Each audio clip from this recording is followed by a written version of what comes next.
छात्रों, मैं आप लोगों को आज बाल महाभारत कथा का अंतिम पाठ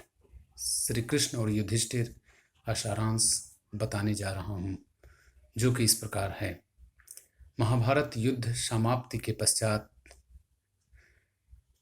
द्वारका में श्री कृष्ण ने लगभग 36 वर्ष तक शासन किया और अपने सुशासन में द्वारका को उन्होंने सुख समृद्धि के उच्चतम शिखर तक पहुंचा दिया। लेकिन यह सुख समृद्धि का उच्चतम शिखर बहुत लंबे समय तक कायम न रह सका। धीरे धीरे आपसी फूट के कारण ही यदुवंश समाप्त हो गया और अपने वंशनाश को देखकर बलराम जी के मन में सांसारिक लालसा के प्रति विरक्त सी पैदा हो गई और उन्होंने अपना जीवन त्यागने का निश्चय कर लिया और एक दिन समाधि लेकर उन्होंने अपने जीवन का त्याग कर दिया। अपने बंधु बांधवों के सर्वनाश को देखकर श्री कृष्ण जी के मन में अत्यंत पीड़ा व्यथा पैदा हो गई और उन्होंने भी इस संसार को छोड़ने का निश्चय कर लिया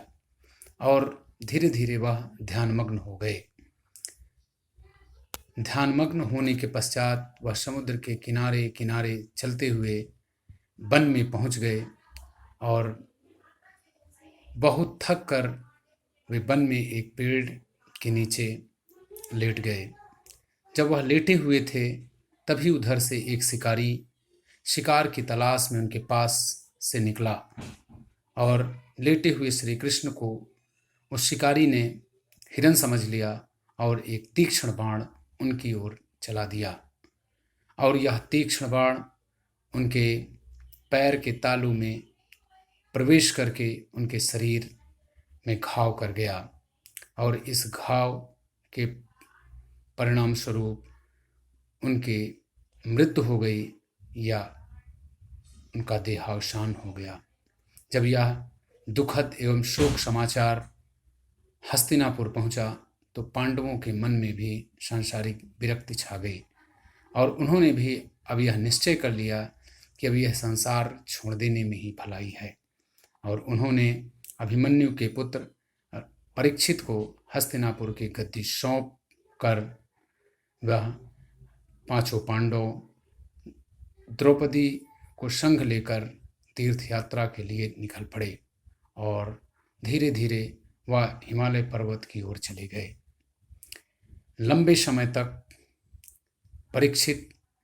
और उनके वंशजों ने हस्तिनापुर पर अपनी परंपरा के अनुसार न्यायोचित शासन किया और इस तरह महाभारत की कथा समाप्त होती है।